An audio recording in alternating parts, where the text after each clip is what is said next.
for the first time since the day of his verdict. Now, Sean Combs ended up being convicted of 2 charges. Those were transportation for the purpose of prostitution charges. He was let off on the more severe charges of trafficking and racketeering conspiracy. And we all know how these courtrooms can be musty, fluorescent, full of faded wood and people pretending not to stare. But today, Judge Arun Subramanian is seated at the center of a scene so bizarre, you'd be forgiven for thinking we'd stumbled into some alternate reality where music moguls teach self-help classes in federal detention. Right there in open court, as Diddy's legal fate hangs in the balance, the judge is flipping through a pile of letters so glowing they might as well be concert reviews. One after another, penned by the men locked up with him at MDC Brooklyn, these letters read like press releases for a man transformed behind bars. And yes, we're talking about Sean Diddy Combs, once king of the Hamptons, now apparently the Professor X of prison entrepreneurship. Arturo Santiago writes, "Because of this class, I have a purpose, something to look forward to every day." As Douglas Welch claims, he has showed us that it is the little adjustments to our everyday lives that add up to a big change. The letters are as syrupy as a late-night DJ shout-out, each one painting Diddy as some sage in an orange jumpsuit, bestowing business wisdom on the downtrodden. Even the jail's unit counselor, a person whose job it is to see through nonsense, calls his performance excellent, encouraging him to keep up the great work. We watch the scene unfold. Imagine the judge's face as he reads, "Diddy has built a course, Free Game with Diddy, guiding inmates to outwork the competition and set realistic goals." A redemption arc is practically staged right there on the government issue desk, our fallen superstar recast as mentor, uniter, even savior. Some of the inmates say he's brought unity to all races and ethnic groups. One describes Diddy saving him. For a split second, it feels like the universe is setting up a last act comeback story. Now, the big thing that is really interesting, and it's going to be a big problem for the defense if you look at this mock jury, the Cassie video. He is not being prosecuted for it. That's a state crime in California, and the statute of limitations is run. But I am telling you, that video was thunderous for a bunch of these jurors.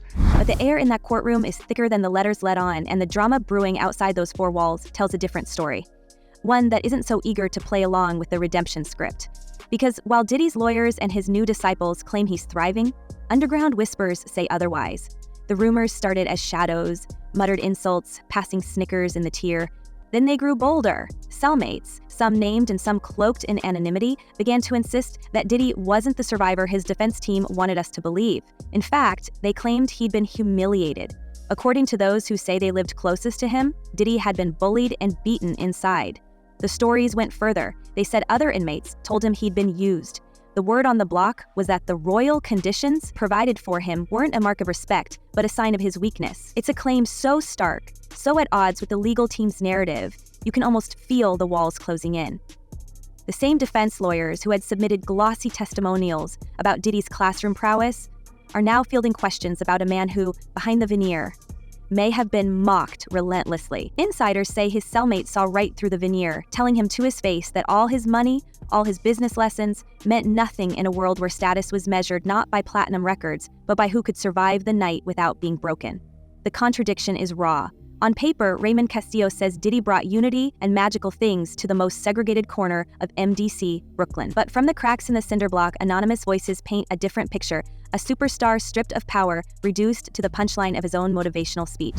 Separate, what we know is that there will be a sentencing hearing. The prosecution has said we're going to ask for a good deal of time. We don't know exactly what that is. And the defense obviously wants no time at all. So 2 different hearings on 2 different issues. The sentencing is not today.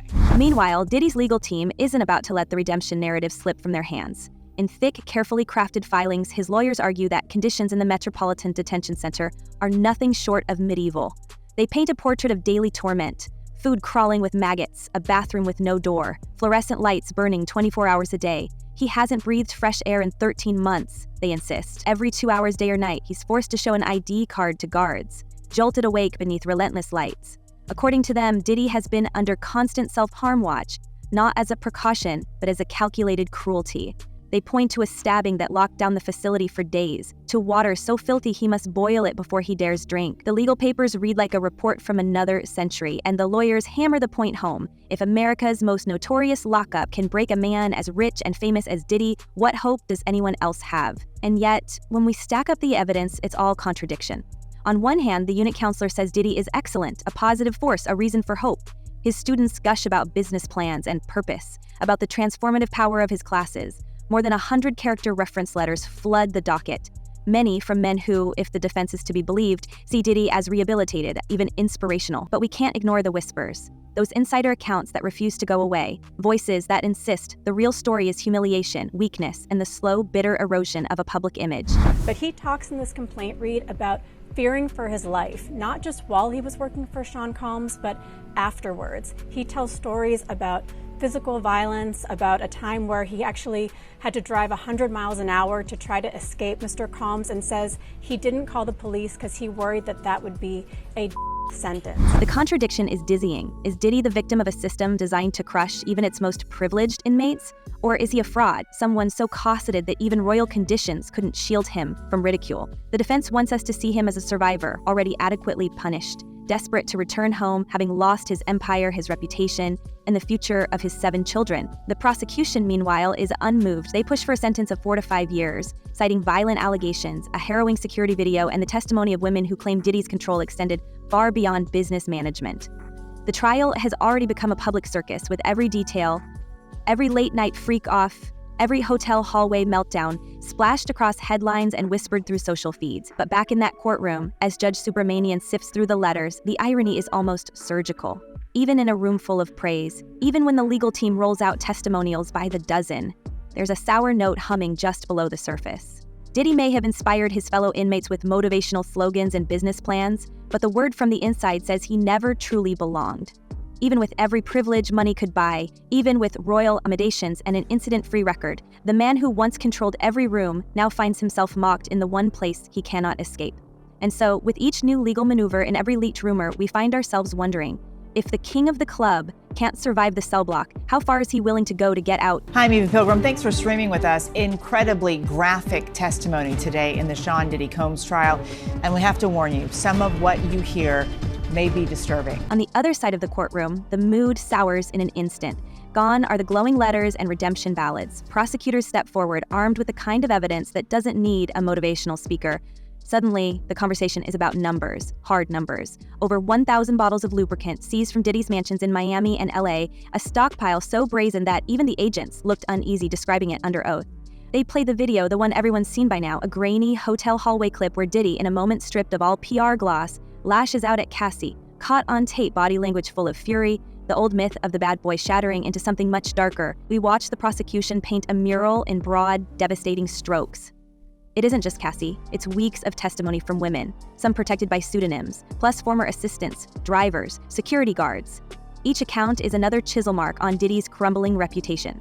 The stories are ugly, nights that blurred into marathons, strangers paid to perform, a cloud of substances always hovering nearby. According to the government, this wasn't a man losing himself to temptation, it was orchestration. The lead prosecutor calls him the mastermind, insisting he transported companions across state lines to engage in freak-offs for pay, directing everything for his own gratification.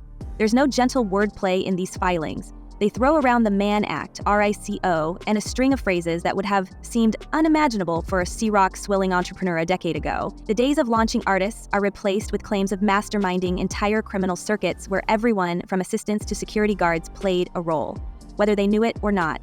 And telling people who the sponsors are. So if they want to harass Cadillac and AT&T, that'll happen. But even here, in the glare of federal accusation, the humiliations from inside MDC Brooklyn keep pulsing beneath the surface. Prosecutors want us to see Diddy as a manipulator, a danger to women, the architect of his own depravity. But as sentencing approaches, the cell block whispers take on a new psychological edge. According to multiple reports, he's taunted as weak, called out by men with nothing to lose. The sharpest contrast lands here. Diddy, portrayed as a monster on the outside, is still considered a laughingstock inside. To prosecutors, he's the shadow puppeteer.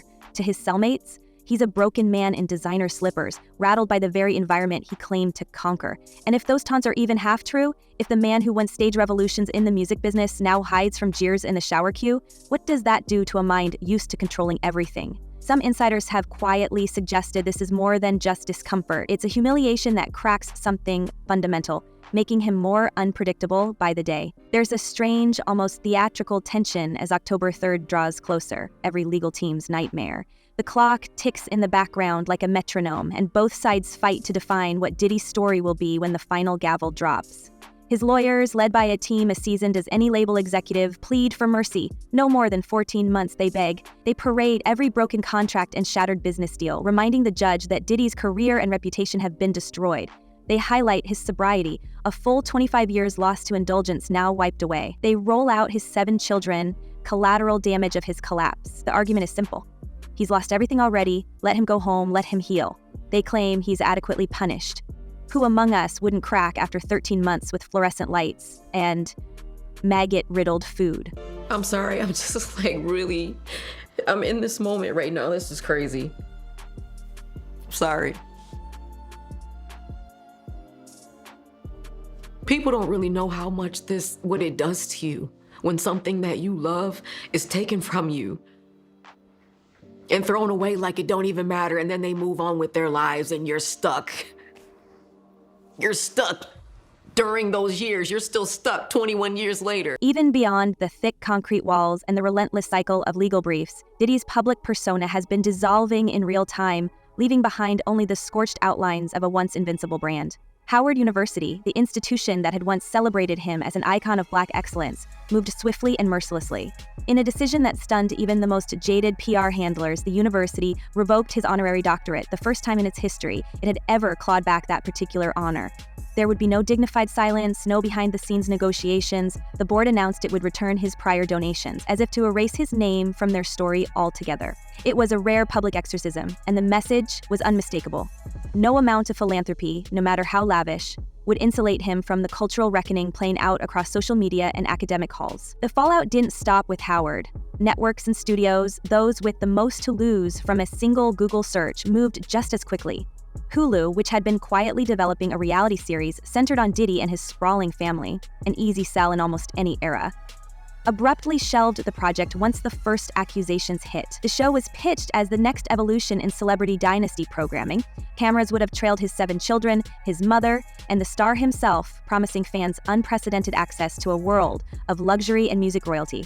Instead, the entire project was wiped from the slate, footage likely gathering dust in some locked server room, while producers and marketers issued a flurry of no-comment statements. For him, although interestingly, we haven't seen the indictments yet. There's been some time lag.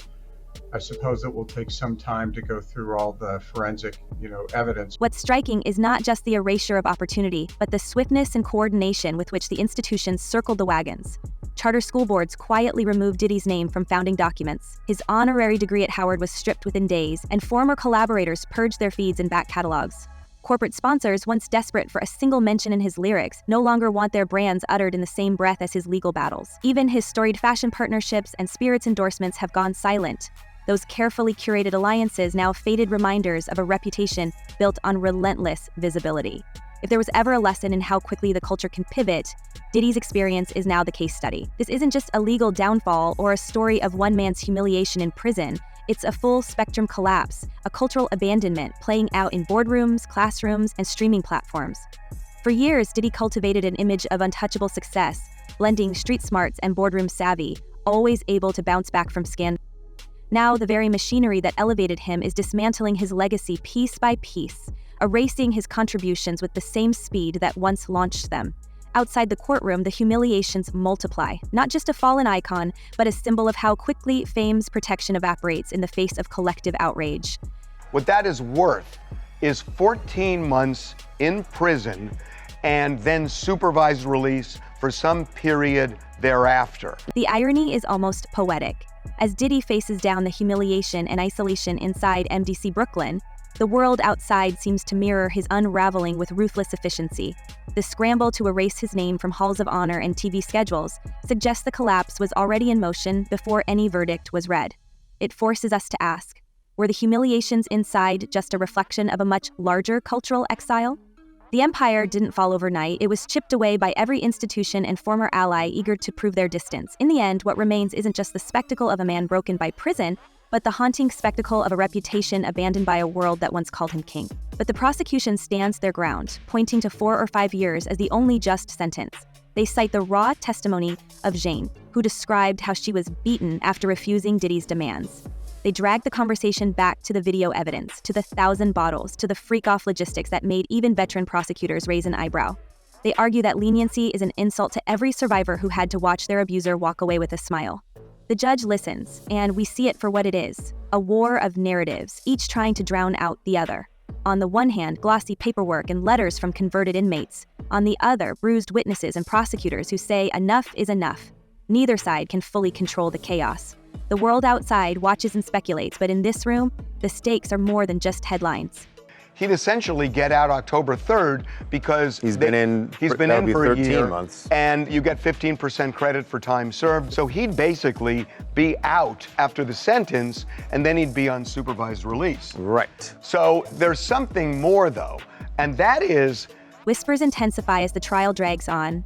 The rumors from inside only get more vicious.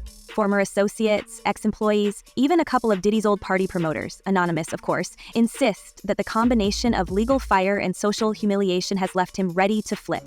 One industry veteran tells us off camera, if anyone's going to torch the old guard, it's a man who thinks he has nothing left to lose.